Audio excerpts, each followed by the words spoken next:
Este podcast é recomendado apenas para maiores de 18 anos. Sexo Explícito. O podcast para você gozar a vida.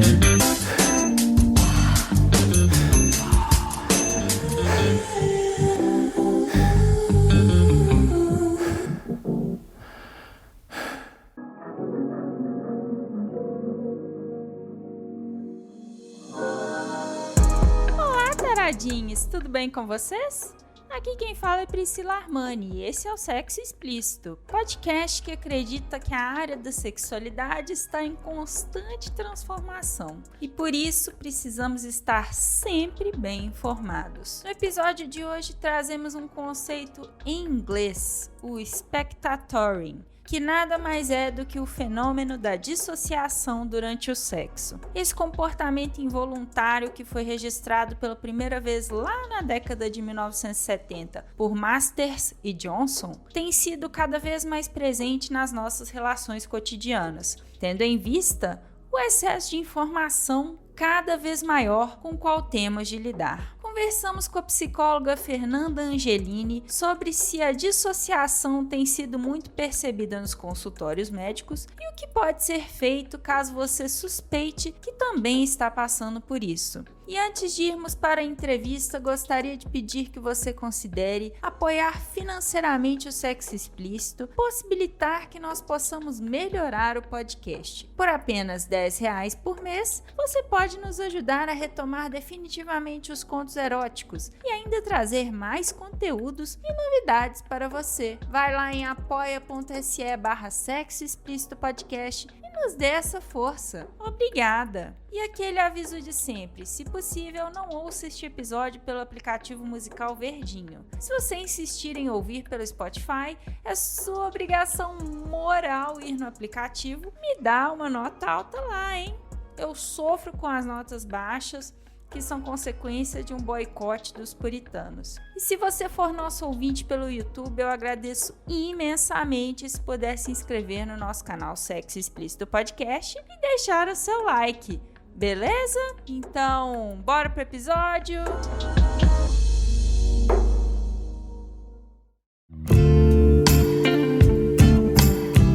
Bom, Fernanda, conta pra gente quem é você, quais são os seus pronomes e o que você faz. Bom, meu nome é Fernanda Angelini, eu sou quem cuida do angeline.pc, eu sou psicóloga clínica e faço conteúdo para o Instagram. Os meus pronomes são ela, então pode me chamar nos pronomes femininos. E o que eu costumo mais fazer, assim, o meu foco é mais nos atendimentos clínicos, mas eu crio os conteúdos para o Instagram também para poder ajudar mais pessoas, alcançar mais pessoas, para além do foco clínico que é muito individual. Então, gosto bastante do que eu faço e estou nessa empreitada de criação de conteúdo. Bacana. Fernanda, quando eu estava pesquisando sobre spectatoring, eu vi um post seu no Instagram. Então, eu queria te pedir que você contasse aos nossos ouvintes o que é o spectatoring para quem não conhece. O spectatoring foi um conteúdo que eu criei porque um dos assuntos que a gente aborda no Instagram é bem-estar sexual. Então, a gente quer tirar o tabu desse assunto e a gente quer poder falar abertamente sobre várias questões, e o spectatoring é um fenômeno comum que acontece durante o sexo e é pouco se falado e pouco conhecido, ao ponto que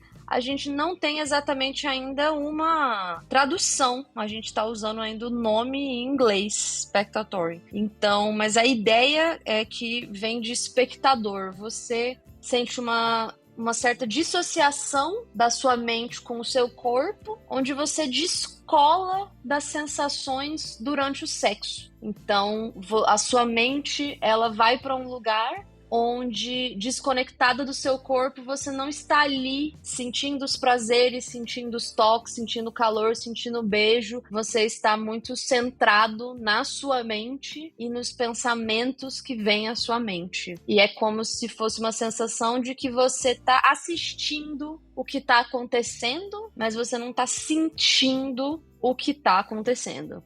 Então, normalmente isso tá associado a uma ansiedade de performance, uma preocupação no que está acontecendo no sexo, e essa preocupação se torna tão exacerbada que eu descolo do meu corpo para ficar pensando só nessas coisas que estão passando na minha cabeça durante o sexo. Bom, você estava falando que você acredita que seja muito comum, mas pouco comentado. Qual foi a primeira vez que você ouviu falar dessa condição? Eu ouvi falar dessa condição próximo do momento que eu estava criando o post. Durante o meu trabalho clínico, essa foi uma questão que surgiu e foi necessário que a gente, uma psicóloga, precisa estar sempre atualizando os nossos estudos, procurando, não é esperado que a gente saiba tudo. E no processo de pesquisa, eu encontrei sobre esse fenômeno e também calhou-se na mesma época de estar criando um conteúdo sobre bem-estar sexual, e eu achei que esse achado fazia muito sentido de ser comentado, uma vez que poderia estar ajudando várias pessoas para fora da clínica. Mas assim, relativamente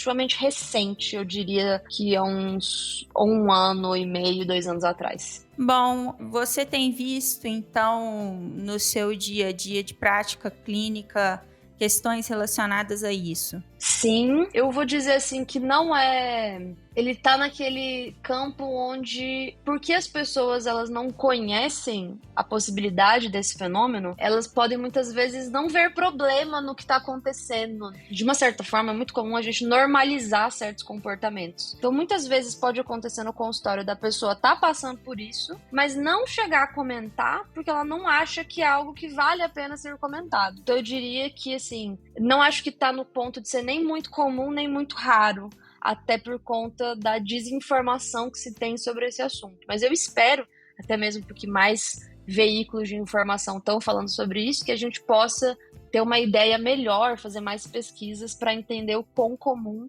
esse fenômeno é ou não. Eu diria que ele é relativamente comum, mas eu não diria que ele é super comum. Bom, e como que a pessoa pode saber ou talvez ter certeza de que é isso que ela está vivenciando? Bom, existem vamos dizer assim, o sintoma principal, ele costuma ser muito voltado para essa parte de desassociar do seu corpo e ficar muito dentro da sua própria mente e se sentir um espectador durante o sexo. Mas, assim, acaba que para a pessoa ter certeza disso, o que eu recomendo é que a pessoa procure ajuda profissional, que ela vá atrás de um profissional, um sexólogo, um psicoterapeuta, um psicólogo, e possa, vamos dizer assim, até onde tiver abertura e conforto, poder levar isso para o seu profissional, conversar sobre isso, que só assim eu diria que ela pode, vamos dizer assim, com uma reafirmação profissional que a pessoa pode ter certeza. Então, assim, se você, ouvinte, tá, por acaso,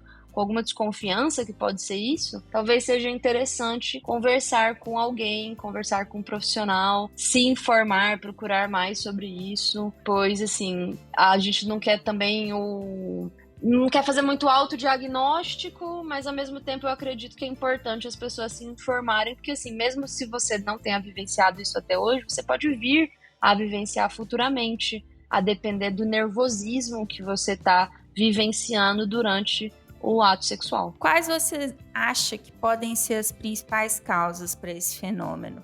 As principais causas normalmente vamos dizer assim, são várias, mas eu diria que tem essa questão da ansiedade de performance, de você, vamos dizer assim, ficar muito preocupado de, será que eu tô mexendo direito? Será que eu tô fazendo do jeito certo? Será que eu tô gemendo do jeito certo? Será que eu tô gemendo muito alto? Será que eu tô gemendo muito baixo? Será que a pessoa tá gostando? Será que eu não devia estar sentindo mais coisas? Nossa, mas é isso que as pessoas sempre falam. Será que eu devia estar sentindo algo mais? Isso é gostoso? Isso não é gostoso? Então, as principais causas normalmente estão envolvendo uma ansiedade, e normalmente essa ansiedade eu diria que ela é relativamente comum, porque sexo até hoje é um conteúdo muito tabu, do quais as pessoas não conversam a respeito. Então, tem pessoas que não vivenciam, até mesmo por sentirem medo ou sentirem uma insegurança, uma ansiedade muito grande. Existem pessoas que vivenciam meio jogado assim, do tipo, bora, mas sem se informar, sem conversar com os amigos, sem trocar uma ideia, sem buscar um profissional. E com certeza eu acredito que se a gente pudesse falar abertamente sobre isso, se acolher mais, tem uma questão individual que é o quanto você se cobra durante a performance sexual, tem questões de gênero, que homens e mulheres,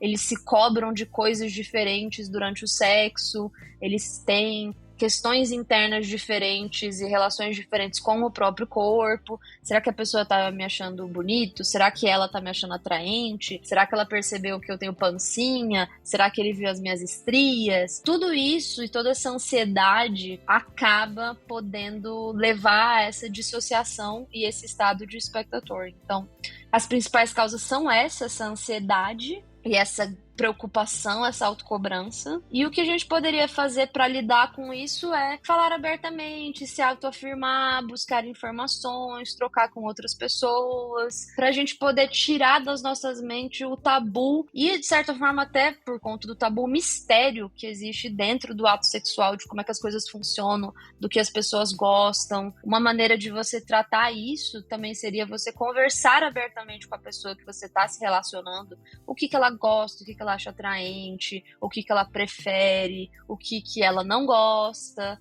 Também é um jeito de você adquirir essa segurança para você não ficar muito no escuro e, por consequência, acabar ficando muito ansioso.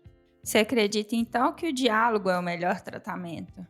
O diálogo e a busca por informação, sim. E de uma maneira mais sistêmica, a gente poder falar sobre isso abertamente e não como algo restrito, feio, ou algo que só gente safada fala. Não, todo mundo faz sexo e quem não faz tá tudo bem também. A gente gosta de coisas diferentes, faz coisas diferentes, se atrai por coisas diferentes. E a gente devia poder falar isso tão abertamente quanto como a gente fala do nosso sabor de bolo favorito. Concordo muito. Profissionais para buscar, então, caso as pessoas estejam desconfiando que talvez elas estejam passando por isso, seriam psicólogos e psiquiatras? Psicólogos e psiquiatras definitivamente são uma boa ideia. Se você quiser algo mais específico, procurar um sexólogo e buscar direitinho a formação também da pessoa.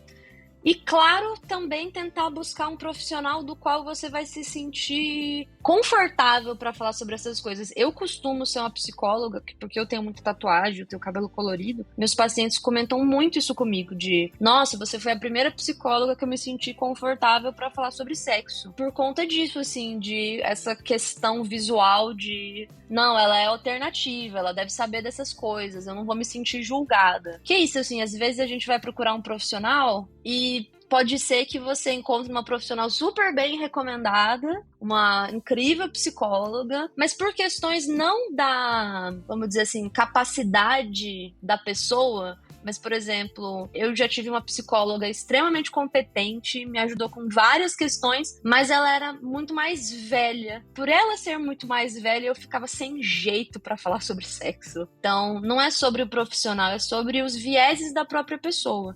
Então, além disso, tentar buscar um profissional que você pensa que você se sentiria confortável conversando sobre isso. Interessante. Você acha que a gente poderia dar para os ouvintes alguma dica de livro, série ou filme que abordasse esse assunto? Eu não conheço e eu tô um pouquinho desantenada dessa parte de filmes e séries, mas, de uma maneira geral, eu gosto muito daquela série Sex Education. Eu acho que ela é uma série que trata sobre sexo de uma maneira leve e interessante. E pode parecer uma questão um pouco engraçada, mas eu costumo recomendar livros de romance, sinceramente, pois esse é um jeito da gente poder... Livros de romance, claro, livros de romance mais de 18 anos, né, que tem conteúdo sexual. Eu não tô falando de 50 tons de cinza, mas existem vários livros de romance que vão tratar de sexo e vão falar sobre sexo, que eu acho que é uma boa maneira das pessoas começarem a se acostumar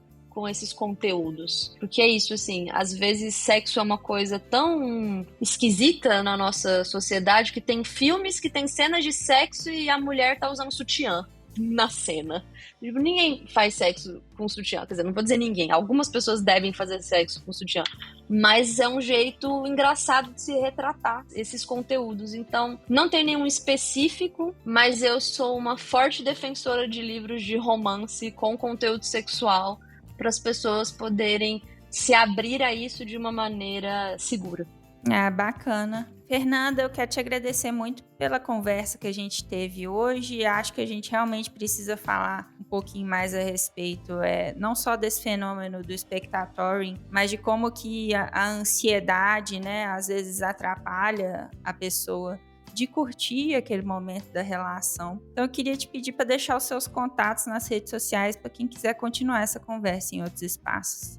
O meu contato nas redes sociais é o @angelini.pc e eu também tenho nos destaques um destaque chamado Vibra Psi, que tem ali vários conteúdos que eu recomendo, que já foram criados, falando sobre orgasmo, virgindade e até mesmo fazendo indicações de alguns produtos de bem-estar sexual para que as pessoas possam estar fazendo essa exploração de uma maneira mais assertiva e direcionada e não tão às cegas. Então também quem quiser não só seguir, mas dar uma olhada nesse destaque, fica a recomendação. Bacana demais, autoconhecimento é sempre uma recomendação.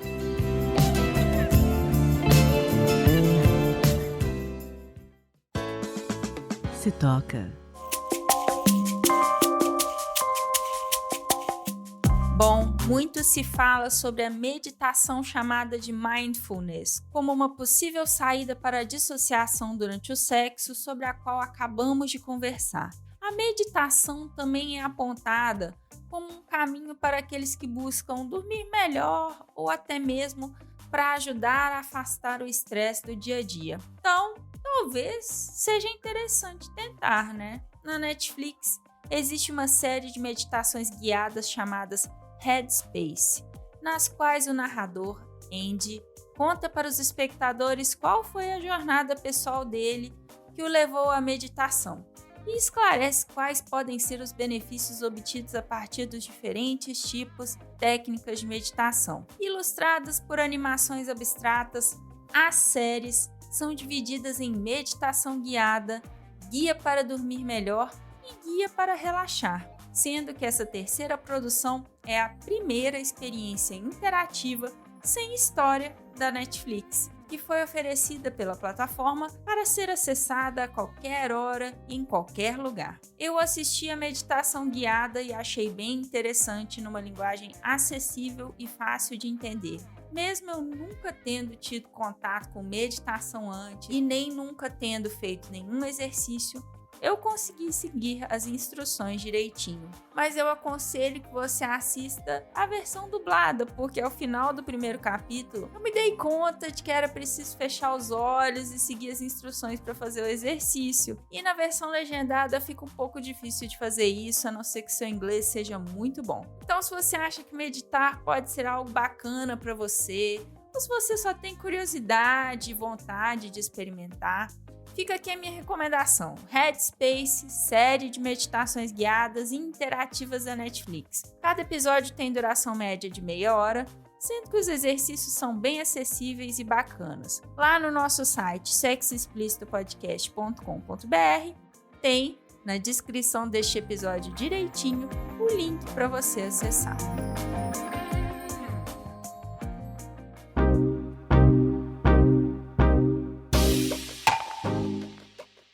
Este foi mais um episódio do podcast Sexo Explícito. Foi bom para você? Lembrando que todas as informações sobre esse e os demais episódios estão em sexoexplicitopodcast.com.br. Nosso site é o melhor lugar para você ouvir o nosso podcast. Pedimos a você que, se possível, não ouça o Sexo Explícito pelo aplicativo Verdinho. Este programa foi editado pela Voz Ativa Produções, produtora de audiovisual independente de protagonismo preto, feminino e LGBTQIA+. Conheça mais no Instagram @VozAtivaProd. Quer ser meu contribuinte? Você tem duas opções pelo nosso Apoia-se em apoia.se/Sexo Explícito Podcast pelo Pix do podcast, que é também o nosso e-mail de contato, sexoexplicitopodcast@gmail.com. Este episódio não seria possível sem os meus contribuintes do mês de abril: André Santos, Ponto Sexo Livre, Daniele Silva, Dri Cabanelas, Edgar Egawa, Gustavo de Carvalho, Magnum Leno, Patrícia Canarim e Rogério Oliveira. Obrigada demais por apoiarem Mulheres Podcasters. Estamos no Instagram, no @sexoexplicitopodcast, e você também pode me ouvir em qualquer agregador de podcast de sua preferência, além do Deezer, iTunes, Google Podcast e também no YouTube. E aí, o que você está esperando? Bora gozar a vida? Beijo!